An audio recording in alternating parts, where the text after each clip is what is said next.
What if the journey that could finally fill the emptiest part of your heart began with a name written on a fading document? What if the woman who gave you life and the silence that followed were not abandonment but a sacrifice you were too young to understand? And what if you crossed 10,000 kilometers of ocean and sky, not to ask, "Why did you leave me?" but "Did your heart ever forget me?" This is the story of a French woman who traveled halfway across the world to Vietnam, her birthplace, and received an answer she waited 30 years to hear. An answer that came in just one day. The daughter who crossed an ocean for a name. For nearly 30 years, Oriane Mai-An Tougeron lived a life that seemed whole. She grew up in France with loving parents, a stable home, and the kind of childhood many children dream of. Yet inside her heart, there was a small, silent corner that no one else could touch. It was the part of her that asked, quietly but persistently, who was the woman who brought me into this world, and what pain pushed her to let me go? Her story began long before she understood anything about loss. In 1994, when she was born in Saigon, her mother, barely 18, was already drowning beneath the weight of choices she hadn't been ready for. That young woman, named Vu Thi Hang Nga, was a seamstress living temporarily on Sao Mai Street in Ton Bin. Her life was unstable, fragile, and full of pressures no teenager should carry. Shortly after giving birth, she wrote a letter. It was short, simple, but carved out of heartbreak. "My name is Vu Thi Hang Nga, 18 years old. I agree to give my newborn daughter to Nursery Center No. 2 for care. I cannot raise her. I guarantee I will not cause difficulties for the institution." Though no one can say for sure what she felt at that moment, the paper carried the weight of a young girl's pain, the decision to walk away so her child could have a better chance. That letter was attached to a birth certificate, born at 3:35 p.m., 2.6 kilograms, tiny, fragile, beautiful. Soon after, Nursery Center No. 2 completed all procedures to care for the infant. Then came a couple from France, Philippe Tougeron and his wife. They had tried again and again to adopt a child in their home country, but the doors kept closing. Someone told them Vietnam was possible. They traveled, waited, prayed, and just when they were about to leave, a baby girl was born. The timing felt like fate tapping them on the shoulder. In those early days, Philippe did not care whether the baby was a boy or girl. He only knew that his home had room for love. So they stayed longer, held the newborn in their arms, and gave her a new beginning. They named her Oriane Mai-An Tougeron. Her childhood in France was filled with gentleness. Her adoptive parents gave her not only a life, but a sense of belonging. She grew up with laughter, with security, with a second Vietnamese sibling, Maxime, adopted from Vung Tau. Together, the two children became symbols of hope in a family built not by blood, but by pure love. And yet, as time passed, something quiet tugged at her heart.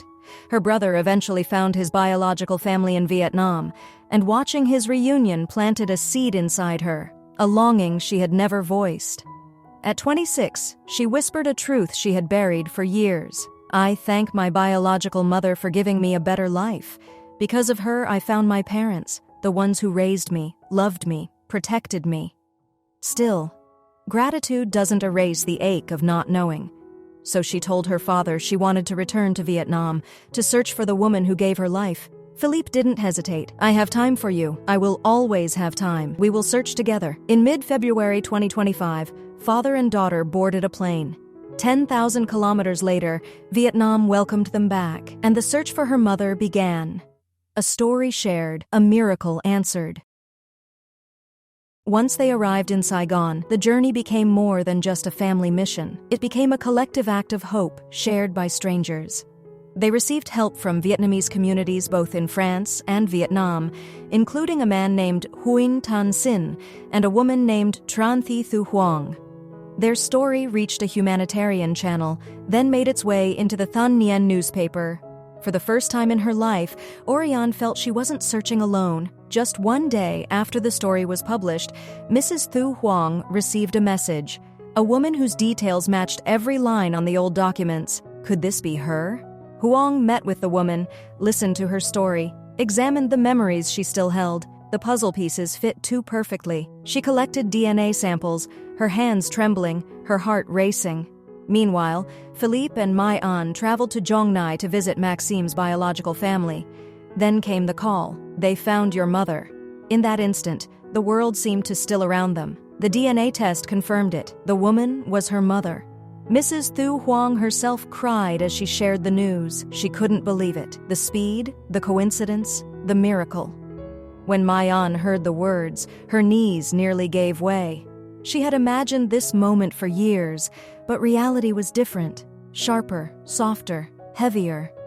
I don't have words, she said. It feels unreal, but it's real. This is a miracle. Philippe stood beside her, overwhelmed. He had always understood what it meant for Vietnamese mothers in the 90s. Unstable jobs, societal pressure, fear, poverty, impossible choices. He didn't feel anger for the woman who once let go. He felt admiration for the love buried inside her sacrifice.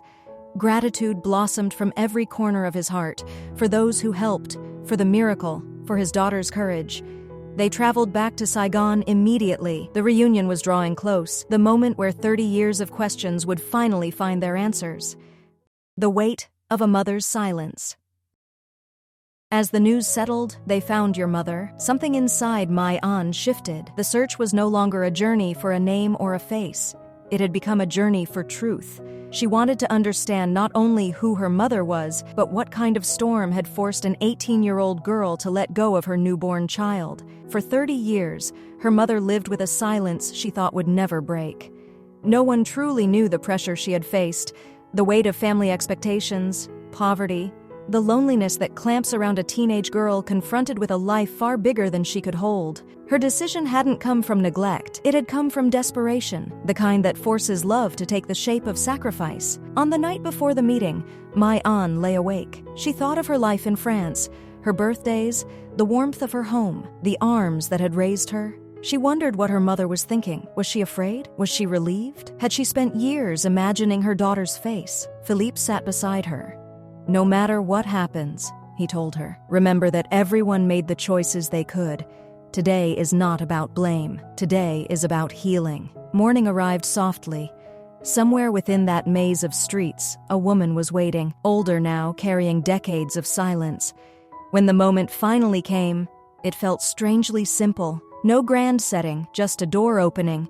On one side stood the daughter who had traveled 10,000 kilometers to fill the emptiest part of her heart. On the other stood the mother who had spent 30 years carrying the hidden weight of a choice she never fully recovered from.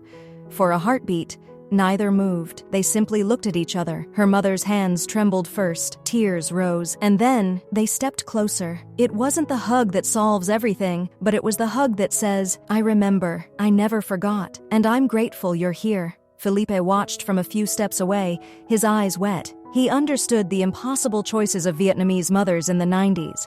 As he watched his daughter press her face into the shoulder of the woman who gave her life, he felt gratitude, not for the pain of the past, but for the miracle of the present.